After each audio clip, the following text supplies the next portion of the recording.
Me pregunto por qué quiero subir el Aconcagua.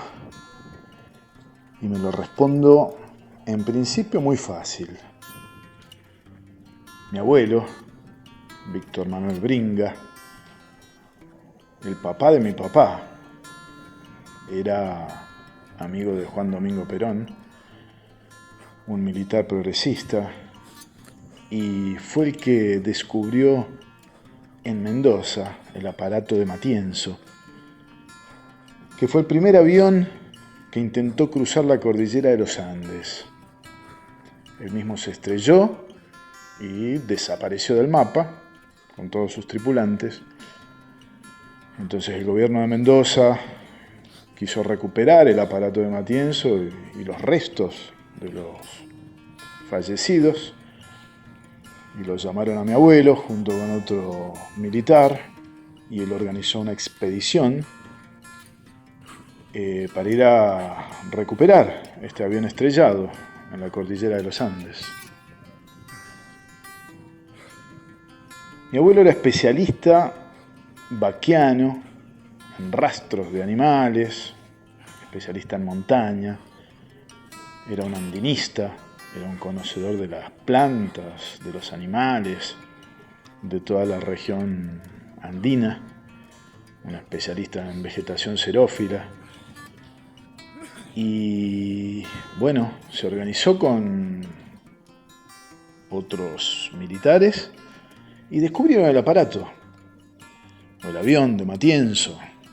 Perón lo mandó a llamar a la Casa Rosada, le regaló un plan quinquenal, y ese plan quinquenal fue autografiado por él. Y mi abuelo, cuando tenía 15 años, me lo regaló. Cuento esto para decirles que mi abuelo era un especialista en montaña. Y ustedes me dirán, bueno, descubrió el avión de Matienzo, todo bien. Organizó la expedición, salió todo bien, lo recibe Perón. Pero ¿qué tiene que ver eso con el Aconcagua? Y es simple, mi abuelo subió 3 veces el Aconcagua. Víctor Manuel Bringa nos dejó un legado para toda la familia, y yo me siento muy orgulloso por ser su nieto. Él me inició en la intelectualidad. Con 12 años me regaló La razón de mi vida, un libro de Eva Perón. Con 14 años o 15 me regaló ese plan quinquenal, el primer plan quinquenal de Perón, me lo leí todo. Después me invitaba a reunión de cooperativismo y yo participaba con él. Cuando yo salía para San Rafael con él, íbamos por la ruta, él me decía el nombre de cada planta que veía, era un conocedor. Y yo fui agarrando amor por la intelectualidad, por todo lo que tenga que ver con la inteligencia, con libros. Me enseñó a disfrutar de la biología, de la geografía, de la ecología, del cuerpo humano, a estudiarlo, y me fui haciendo un fan de él en secreto. Y a todo esto se sumaba esa cosa que yo siempre pensaba, decir, wow, mi abuelo subió 3 veces el Aconcagua, aunque cuando yo era adolescente no le daba importancia.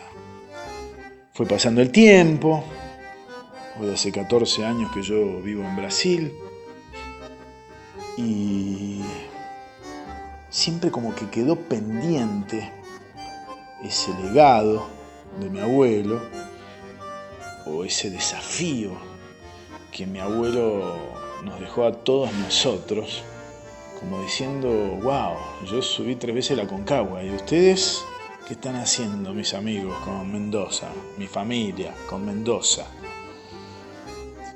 Y fue así que yo, desde hace muchos años, vengo pensando en esta idea de la Aconcagua, y un cierto día, desde Roma, se pone en contacto conmigo mi prima Sarita, hija de mi tía Titina, una de las hijas de mi abuelo, hermana de mi papá. Mi papá se llamaba Raúl, falleció hace 11 años. Y mi prima viene con la no tan loca idea, sino la atinada idea de desafiarme sutilmente y con mucha amabilidad un desafío implícito,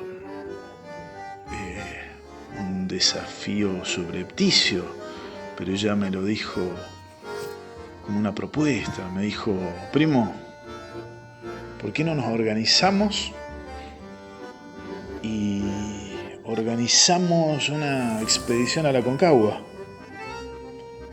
Hay algunos de los primos nuestros que creo que aceptarían el desafío, y entre ellos se encuentra Marcos, un primo que es profesor de kitesurfing en Roma también, en una de las playas de Italia. Mi primo se fue cuando era muy chico a vivir a Italia y allá se quedó. Creo que lleva más de 30 años viviendo en Italia. Y bueno, yo le dije a mi prima que me parecía muy buena la idea y que yo venía pensando hace un tiempo sobre esto. Y que habría que ver qué primos de los nuestros tendrían un perfil como para intentar hacerse cargo de ese desafío que nos dejó nuestro abuelo, que falleció, pero está más vivo que nunca, ¿no? Porque nos dejó esa fuerza, esa potencia y esa locura hermosa que tenemos muchos de los primos bringa desparramados ahí por distintos países. Entonces también mi prima me dijo que había otra prima nuestra de Neuquén que también le interesaría la idea, y empezamos a pensar en la posibilidad. La que dio el puntapié inicial fue mi prima Sarita, romana, y yo la seguí y me pareció muy buena su idea, aunque después empecé a sacar cuentas. Ella formó un grupo que se llama Vamos a la Cumbre, un grupo de WhatsApp, y empezó a compartir precios, y a mí me pareció muy caro, y realmente no respondía en el grupo, no me interesé mucho, pensé, no, tengo planeado varios viajes por Brasil, quiero ir a Cuba, quiero ir a Perú y a Ecuador, que me quedan pendientes, a Venezuela, estoy planeando un viaje a Europa. Entonces, si yo me gasto tanto dinero para ir a la Aconcagua, va a estar difícil para después cumplir con los otros objetivos que yo tengo. Pero bueno, le dije esto a mi prima en privado por WhatsApp y me dijo que ella tenía algunas ideas, que tratara de no darme por vencido, que podíamos verlo desde otro lugar, que podríamos pedir contribuciones, contar la historia familiar de nuestro abuelo, mostrar fotos, hacer videos. Y bueno, yo la vi tan entusiasmada y vi que no se daba por vencida, a pesar de que yo estaba diciéndole que no quería gastar plata en eso, que dije, bueno, prima, realmente sos gringa y vamos a ver cómo lo podemos hacer, pero el tema de la plata tenemos que buscar por otro lado, hacer algo más económico, y lo vamos a hacer. No sé cómo, pero lo vamos a hacer. Es un nuevo proyecto a realizar.